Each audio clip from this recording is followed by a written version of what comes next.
નમસ્કાર, આપ જોઈ રહ્યા છો નેશન પ્લસ ન્યૂઝ. હું છું આપની સાથે હેતલ વગર. સાબરકાંઠાના ખેડૂતોએ રાત દિવસ જોયા વગર 33,000 હેક્ટરમાં ઉનાળુ પાકનું વાવેતર કર્યું છે. પરંતુ હવે સિંચાઈના પાણીના અભાવે આ ખેડૂતોની મહેનત માથે પડે તેવી ભીતિ સેવાઈ રહી છે. એક તરફ આશાભર્યા લીલા ખેતરો અને બીજી તરફ સૂકી ભટ્ટ ધરતી.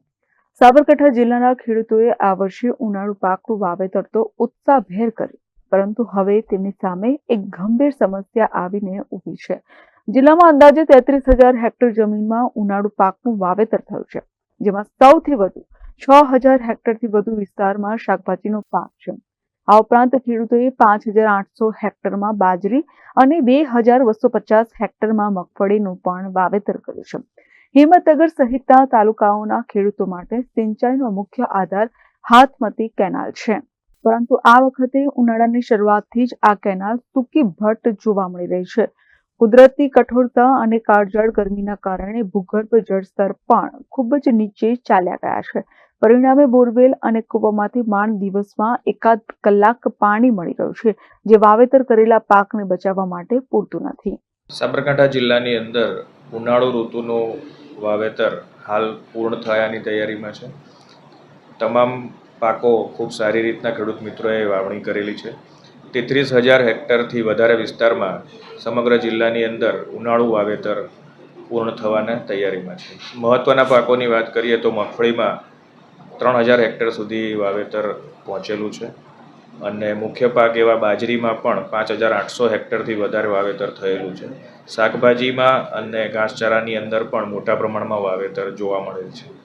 હાલ સિંચાઈના સ્ત્રોતો પણ જે ખેડૂતો સાથે ઉપલબ્ધ છે તેઓએ સારા અંશે વાવેતર કરેલ છે. ખેડૂતોએ પોતાના પરસેવાની કમાણી અને રાત દિવસની મહેનતથી પાકનું વાવેતર તો કરી દીધું છે, પરંતુ હવે પાણીના અભાવે આ પાક સુકાઈ જવાની ભીતિ સેવાઈ રહી છે.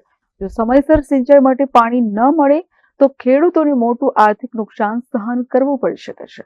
આ ગંભીર પરિસ્થિતિને ધ્યાનમાં રાખીને ખેડૂતોની સિંચાઈ મંડળીઓ સક્રિય થઈ છે.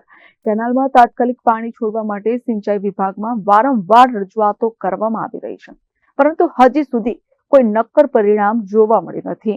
કેનાલ પિયત માટે એવું છે સાહેબ કે શિયાળામાં પાણી રેગ્યુલર આપું છે અમને, નો ડાઉટ, અને એ સમય આપું છે. એમાં ઘણું પિયતે થાય છે, ખેડૂતોને ઘણો લાભ થાય છે. અને એમ છતાં ઉનાળામાં અમે માગણી કરીએ છીએ કે સાહેબ ઉનાળામાં પાણી હોય તો આપો તો સારું એમ, પણ આગળથી મંજૂરી નથી આવતી, કંઈ એવું હોય છે એટલે પાણી આપતા નથી. એટલે ખેડૂતોને ઉનાળું બધું ખેતી પડતર પડી રહેશે. જો ઉનાળું પાણી થોડું આપું તો સારું એમ, પિયત બધું સારું થાય. બીજી તરફ ખેડૂતો હવે સુજલામ સુફલામ નહેર તરફ મીટ માંડીને બેઠા છે. તેઓ માંગ કરી રહ્યા છે કે આ નહેરના પાણીની યોગ્ય વ્યવસ્થા કરવામાં આવે અને તેમના ખેતરો સુધી સિંચાઈ માટે પાણી પહોંચાડવામાં આવે. ખેડૂતોનું કહેવું છે કે જો સરકાર સુજલામ સુફલામ નહેરનું પાણી યોગ્ય રીતે ફાળવે તો તેમના પાકને બચાવી શકાય છે અને તેઓ આર્થિક નુકસાનથી બચી શકે તેમ છે.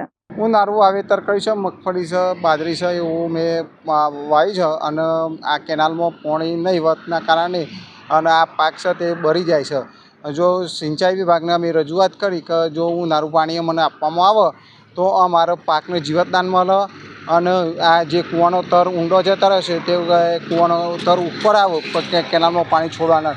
અને અમે સરકારશ્રીને ખાસ રજૂઆત કરીએ છીએ કે આ ઉનાળું પાણી આપો તો અમારા પાકને પણ જીવતદાન મળી રહે, એવી અમારી લોકોની માગણી છે.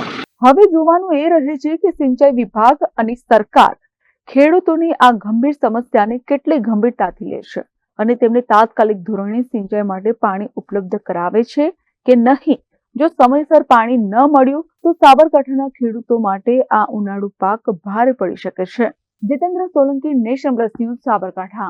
સમાચારોના સતત અપડેટ મેળવવા માટે અમારી નેશન પ્લસ ન્યૂઝની યુટ્યુબ ચેનલને સબસ્ક્રાઇબ કરો, બેલ આઇકન દબાવો અને જોડાયેલા રહો ફેસબુક, ઇન્સ્ટાગ્રામ અને ટ્વિટર પર.